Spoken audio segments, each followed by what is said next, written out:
The text landed when the last orange rinsed from the conference room glass and the street below slid into a winter blue hum. I could still smell the citrus bite of the wood polish we used on the long table, the one whose joinery I'd measured myself when we moved in. The phone made a small, polite vibration on the rim. My name glowed above 2 lines in gray. Dad and I talked. Your $48,000 bonus goes to your brother this year. He needs it. A beat later, the next one, like a closing door. You understand. I watched the 2 bubbles sit there, twin ships docked in a harbor I knew too well. The top half of the skyline reflected on the glass, a faint silhouette of dark squares stacked above me. Somewhere the elevator cables sang. I thought about the number 48,000 the way a carpenter considers grain, not just wood, but the direction it wants to travel. I typed 2 words, "Understood, Mom," and put the phone face down on the varnish. That was the scent in the room, the sound, the number. And the decision happened inside that tiny, exact space between the texture of wood and the weight of a text. I slid my chair in, the felt pads making a clean whisper, and gathered my laptop, the paper copy of our Q4 variance report, and the small brass key on a blue ribbon I keep in my top drawer.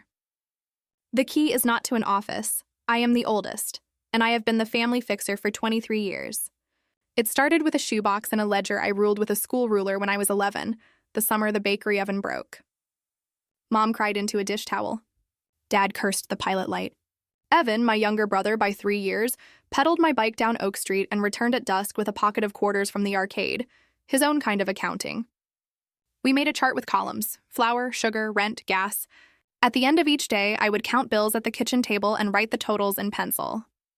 It felt like wiping down a counter, clear, then workable again. By the time Dad had a small stroke at 68, my spreadsheets were no longer pencil lines. I sat with my parents in a beige office, watched a ballpoint scratch Ria Voss next to durable power of attorney, and promised to make bills pay themselves and junk mail stop. They signed. I called Harbor West Credit Union, moved their Heritage Savings account into a new product the banker called the Legacy Tier, and nicknamed it in their app the way Mom liked Lake House Fund, though we didn't own one. The balance was $162,500 at the time. I set alerts. I enabled 2-step. I ordered a duplicate debit card for the caregiver. I slept. That was 2 years ago.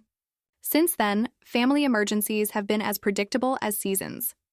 Evan is between contracts. Evan is renovating a studio.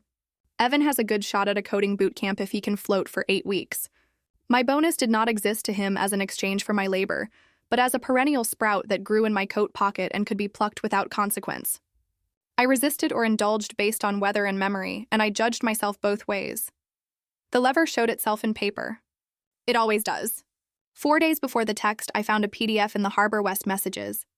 Request processed, the subject said, and there was a scanned image of a change of beneficiary form. The signature was supposedly Mom's.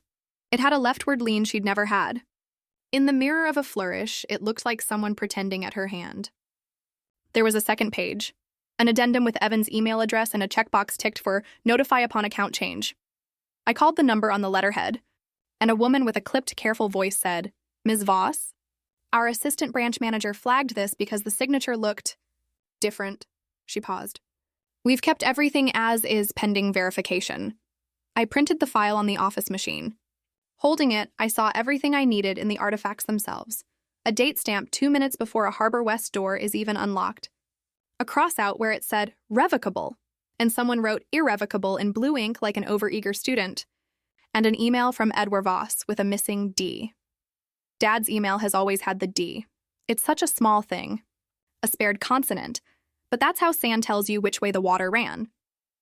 There were other small shifts. The group chat for Sunday dinners was renamed Parents and Evan, and I wasn't in it anymore. Mom sent me screenshots when she wanted to guilt me, but still maintain a layer of plausible deniability. The Harbor West alerts inexplicably switched to Weekly Digest, and I got one long email with 5 transactions I would never have approved if I'd seen them as they happened. 3 ATM withdrawals just under $400, a Zelle to eVoss projects, and a purchase at Trident Tools for $197.96.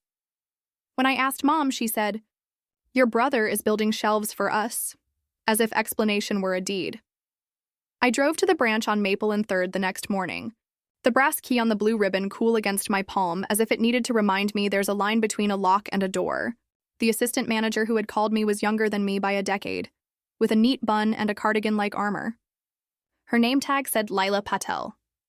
She slid the questionable form across the desk in a clear sleeve and asked for ID. I gave her everything. The POA, the little laminated card their attorney once gave me to tuck into my wallet, the brittle edges of too many rolls. Lila read the documents. She made 2 calls. She watched me with eyes that held no pity, which I appreciated like a glass of water. When she looked up, she said one sentence I would tuck into a pocket and touch for months. Locks aren't punishments. They're boundaries. She said it neutrally, like a law of physics. Then she added, we can close the Heritage Savings and move the $162,500 into a new account in your parents' names with 2 signers required. For any outgoing transfer above $500, we'll put your alerts back to real time. We will note the suspected forgery and notify our security team. We will also revoke the caregiver's ATM privileges and reissue a card tied only to the household checking for groceries with a $150 daily cap. She slid a stack of forms toward me. You can do this today. I did not feel triumphant. I felt a clean kind of relief, like the first time you realize a window actually opens. I signed, my hand steady, my breath measured as if I were cutting a board square. I watched the teller close out a ledger and reopen another, numbers flowing across the screen like river water redirected by a careful dam. I made a note in my phone, spoke to Lila, close, transfer, alerts, 2 signatures, $500, security notified. I held the paper showing the new account number and touched the brass key. I'm going to text my mother, I told Lila. Be concise, she said. You don't have to litigate this over SMS. I stood near the fake ficus by the window so I could see the street. The light was a precise gray. I typed, understood. Per your standing instructions and documents, I've secured the Lake House Fund $162,500 and restored real-time alerts. Any gifts $500 will require your joint approval at the branch. I waited a beat, then added, my $48,000 bonus is mine. If there's an action in my life I would not change, it is that sequence. Close, transfer, notify. In fiction, people storm. In real life, you put a lock on the door you pay for. On the short drive back to the office, the calls began. 12 numbers I knew. 5 I didn't. The screen would vibrate a little as if it were not sure, a creature deciding whether to speak. By the time I parked, there were 19 missed calls. By the time I had warmed my hands around a paper cup of tea and answered one, there were 28. By lunch, 37. In one voicemail, Mom's voice was soft as if we were sitting in a pew. We didn't mean to hurt you, she said. We just thought... The sentence dropped away like a coat from a hook. In another, Evan was breathless. You're overreacting, he said. You know the whole point of family is we cover each other. Your bonus is just zeros. Mine is survival. He slipped in a laugh at the end, not unkind but off-key, and it was then I understood that I was not dealing with a single ask, but a structure built from decades of small, unchallenged drafts. At 3:16 p.m., I got an email from Harbor West Security. A man named M. Briggs requested a time to talk about potentially fraudulent account modification attempts. I read the subject line 3 times. My mind held the exact calibration I needed. Yes, we will speak. No, I will not become a vigilante. The task before me was household plumbing, not a war. Pull quote, locks aren't punishments. They're boundaries. I closed my office door and called him. He was methodical. He asked about the misspelled email, the early timestamp, and whether my parents had been present at the branch. He asked if anyone had suggested adding a new authorized user. He asked if I wanted to file a report. We can also simply note this and tighten controls, he said, which is often the cleaner route if the situation is familial. I thought about my father's hands on the wheel at 15 and me beside him, the heat of the vinyl too much on our thighs, and how he said any idiot can hit the gas. Real driving is brakes. I asked for the note, the tightening, the alerts. Please also send me the packet, I said. If there is ever a policeman at my door, I want the paper ready. That door came sooner than I expected. At 7:08 p.m., the bell rang. The night had already tucked itself into the city. Through the peephole, I saw a man with a jacket that said City of Lakeview and a badge clipped to his belt. He was not dramatic. He was exactly as ordinary as bad paper makes him. Ms. Voss, he said. Detective Park, I'm following up on an attempted account change your bank flagged today. I'd like to ask a few questions. Should take 5 minutes. I let him in. He looked at my bookshelf, at the plants, at the way light from the kitchen fell in a square on the rug. He asked me whether I was safe, which felt both invasive and like a handrail. I handed him the packet from Harbor West and my POA. He flipped through with the practiced gaze of a man who has seen 1,000 versions of this story. We can close this out as no further action requested, if that's your preference, he said. Our role is to make sure no one is being coerced. Coercion has always been the furniture in this house, I said, and he didn't smile. But no, I'm not in danger. I'm setting boundaries. He nodded and left his card. Thick, matte, a little too official for my bowl by the door. Pull quote, any idiot can hit the gas. Real driving is brakes. The confrontation was not a collision. It was a meeting at the kitchen table 2 days later, morning, lemon oil on the wood and sunlight like thin paper. Mom had laid out mugs and shortbread cookies as if sugar is a balm for a bruise. Dad sat straight-backed, the kind of posture that pretends to be authority, when really it's just the body trying to hold itself together. Evan paced, then stopped, then smiled, then rubbed his hair the way he used to before basketball games. I don't know what kind of theater this is, Evan said, hands up, breezy, playing a part. We ask for help, you slam doors, you sick the bank on us, you tell the cops. I told the bank to turn the alerts back on, I said. I closed the account that someone attempted to alter with a forgery. I moved the $160,500 into an account that requires 2 signatures for any transfer above $500. I told the police nothing beyond the facts. They came because the bank flagged the form. Mom's eyes were on the cookies. We've always helped each other, she said. When you were 12 and you needed... When I was 12, I said quietly. I needed a bike someone had already ridden to the arcade. I didn't want to be cruel. I wanted to be precise. I don't want to fight. I want clarity. Dad cleared his throat. I could hear the gravel in it from the stroke, each word pulled up like a bucket from a well. Evan said you'd be reasonable, he said. He said you'd move some things around. He said you understood. I do understand, I said. I understand what happens when we treat my labor as family property. I understand what happens when we write Mom's name with the wrong slant on a form. I understand that $48,000 is not a number that just happens. It is an accounting of late. Nights and ledgers and a woman who can do math while the kettle boils. Evan stopped pacing. He leaned on the counter, and for a fraction of a second, the mask slid.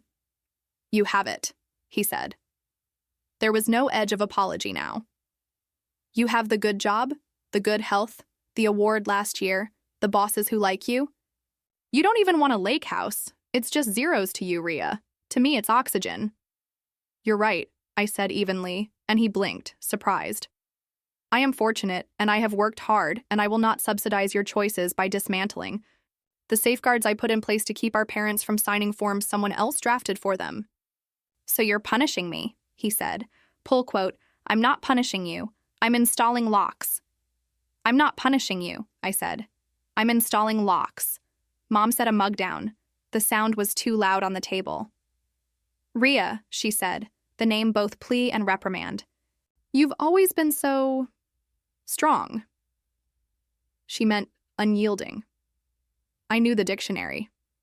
Here's what will happen, I said, folding my hands so the brass key made a small circle on the varnish. The Lake House Fund remains $162,500. It is not a slush for emergencies that arrive on a text. It is for their care, and any transfer above $500 will require both of you present at the branch with ID. Evan will not be an authorized user. The caregiver card is capped at $150 daily, and for groceries only. If you need shelves, I will buy wood and a bracket, and I will build them this Sunday. If you want to give gifts beyond $500, you can, together, with paperwork, in daylight, with witnesses. If anyone attempts to submit another form using my mother's name without her present, I have documented it, and the bank has too. Dad stared at the lemon oil pattern. His shoulders dropped, something unwinding from a decades-long knot. Mom's jaw worked. Evan laughed again, that off-key trill that used to pull me into his orbit. Then he said it, the confession without makeup. "You owe me," he said. The words were small. He looked directly at me not like a brother, but like a man at a window he wants to be a door. I carried so much when the bakery failed. "You carried my bike," I said softly. "And I kept the oven warm while Mom cried into a towel. And neither of us owes the other what you're asking me to give." The rest was quieter than I expected. No slammed doors, no curses, just Evan saying he needed time. Just Mom pressing a tissue into the curve of her hand as if it could absorb more than salt water. Just Dad asking, after a long while, if the alerts would buzz too much. "Only when something happens," I said, which is what boundaries are. Notifications that say, "A line was touched." 2 days later, Evan sent an email, not a text, and that mattered. He wrote, "I won't try to change any accounts. I won't go to the branch. I won't take cash from Mom. I'm sorry about the form." He didn't say he had done it. He didn't need to. There are apologies that are admissions by geometry. He also wrote, "I'm applying for a job at Trident Tools. They said they could use someone who knows the floor." I saved the email in a folder called Boundaries. At the end of the month, I sat with Mom and Dad at Harbor West, Lila on one side of the desk, a notary on the other, and we signed a simple document that said what should have been understood already. Gifts over $500 require both parents present and a note on purpose. There was a checkbox for medical, one for household repairs, one for other, with a line. We left that line blank. Lila winked at me when she handed me 2 crisp sheets, the reissued alert settings, and a certificate for the new account. I placed them in my folder next to the brass key. Pull quote, "Be concise. You don't have to litigate this over SMS." The fallout in the weeks after was not cinematic. It was human. Evan sent me pictures of shelves he hung for a neighbor. Mom sent me a link to a cabin rental for someday. Dad forwarded me articles about heart health and wrote in the subject line, "I am trying." There were moments when I wanted to smooth everything, to make it soft again, to fall back into the pattern where my $48,000 was a river and anybody could dip a hand. Instead, I opened my notebook and wrote on a clean page a sentence I had learned from Lila, but made my own. "Locks honor what matters." The phone still vibrates sometimes. The alerts are little bells in the evening, a $75 grocery swipe, a $42 copay, a $61.20 utility. Each one is a sign that the system holds. I still use the brass key on the blue ribbon exactly once a month to open a box and check a folder that holds the POA, the titles, the certificates. The smell in the box is paper and metal, a scent as stable as the inside of a piano. In the end, justice wasn't a gavel. It was a form filled out correctly and a manila folder labeled Parents Active. It was the quiet recalibration of the house human beings build around money, the way you decide where the chairs go and which window you open and which you leave sealed for winter. I think of Evan sometimes not as the person in the kitchen that day, but as the boy in the arcade, a pocket of quarters and a skill at winning tickets for plastic rings. He wasn't wrong that we cover each other. He was wrong about the blanket. It does not come from my pocket as a rule. It is brought out on purpose when the house is cold, and then it is folded and put away. Pull quote, "Locks honor what matters." When people ask, my friend Mara, my boss who watched me silence, my phone that day, the neighbor who nodded at the detective's jacket, I don't give advice. I tell them the mechanics. I say, I closed an account. I moved $162,500 to a safer one. I restored real-time alerts. I set a threshold for signatures. I answered when the police knocked, and I told the truth. I wrote a sentence that I could live by and repeated it until the house learned it. It feels like describing how to level a shelf. There's a bubble in a tube and you watch it move, and when it's right, you stop. Pull quote, "Close, transfer, notify." The last time I saw Lila, she was at the far teller window training someone new. We waved, and as I left, she called out. It was busy, but her voice carried, "You're doing fine." It was not a compliment. It was a calibration, like the sound of a drawer that slides true. After months, when the leaves finally returned, and the light on the conference room table went from winter blue to spring white, I got a text from Mom that did not ask me for money. It said, "The daffodils are up." I wrote back, "Send me a picture." She did. 3 yellow faces leaned toward a fence I built for them last fall. Cedar slats, I measured myself in the late afternoon, the smell of sawdust in the cool air. I had drawn the lines in pencil before I cut, my thumbs pressing lightly on the tape measure to keep the numbers where they should stay. I didn't tell her, but I printed the photo and slipped it into the folder in the safe deposit box. Not as evidence. As a reminder that a boundary is a frame around what you love, not a wall against it. Pull quote. A boundary is a frame around what you love. The last page of my ledger that year, because I still keep one, paper ruled by hand, has 3 numbers circled in pencil. 48,000, the amount that spurred the ask. 160,500, the amount that spurred the lock. And 37, the number of missed calls that turned into an agreement rather than a feud. Numbers like grain and wood show you the direction. You don't fight them. You work with them and cut true.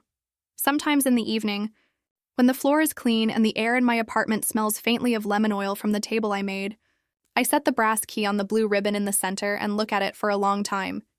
It is ordinary, small, not dramatic, not a weapon, not a trophy. It is a tool, and it fits in the palm of my hand. The first night I did this, the phone vibrated with a Harbor West alert. $24.80 at the pharmacy. I swiped to see. It was Dad's prescription. I smiled. Then I flipped the phone back over so the screen faced the wood and let the room fill with the soft city hum that comes when you have finally, quietly, closed what needed closing. Pull quote. You don't owe anyone your compliance. I think of that first text sometimes. The twin bubbles, the small, decisive, understood. It wasn't acquiescence. It was a door closing on a set of permissions I never actually granted. The kitchen table back at my parents' house glows with lemon oil on Sundays. I still bring shortbread because sugar is a balm for many things, if not all. When I place the plate in the middle, Mom looks at me and asks about my week.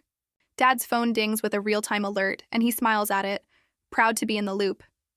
Evan shows up late now, mostly quiet, carrying a drill in a backpack that makes a neat clink when he sets it down.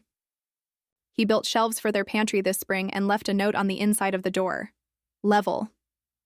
When I saw it, I laughed, not unkindly.